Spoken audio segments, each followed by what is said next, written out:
Dear members and friends of the Community of Democracies Governing Council, a week ago we woke up with a surge of outrage, profound sadness, anger, fear, disbelief.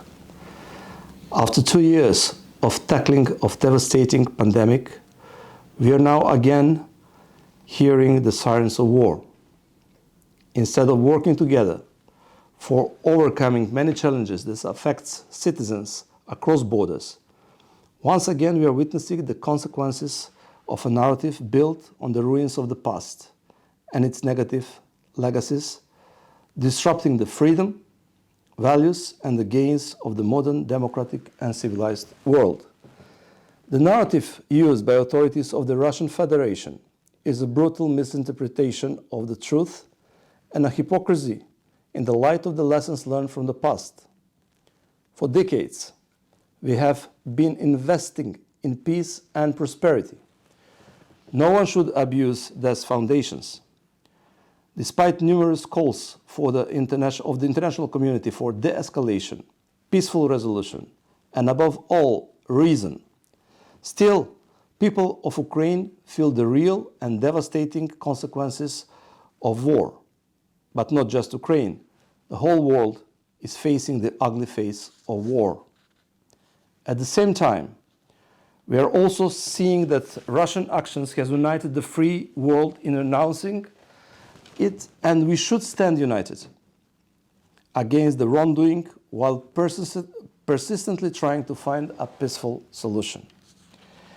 North Macedonia strongly condemned and renounced the decision of Kremlin to opt the path of war, a clear act of aggression against an independent country, its sovereignty and territorial integrity, which inevitably leads to irreparable loss of lives and material damage.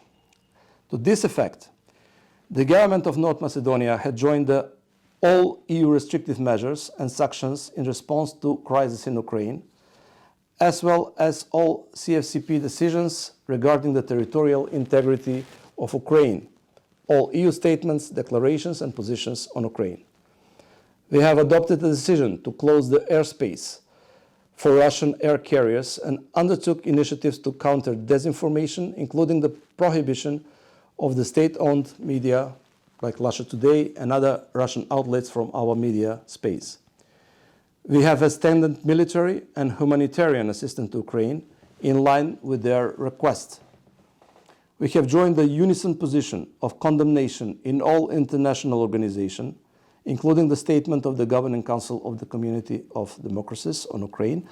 As a member of OSCE Troika, we remain fully engaged in providing support to the efforts of the Polish chairmanship and OSCE Secretary General. We call on the Russian Federation to stop the invasion and to refrain from further military actions.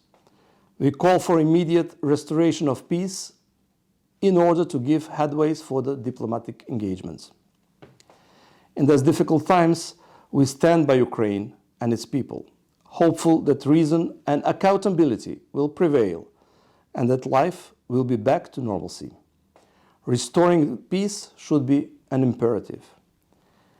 At the end, allow me to reiterate the high appreciation to the Chair, Foreign Minister Bogdan Aurescu, for the Romanian assistance, as well as the assistance of other partners under extremely difficult circumstances and conditions for safe evacuation of our nationals, diplomats and staff from Ukraine. I thank you.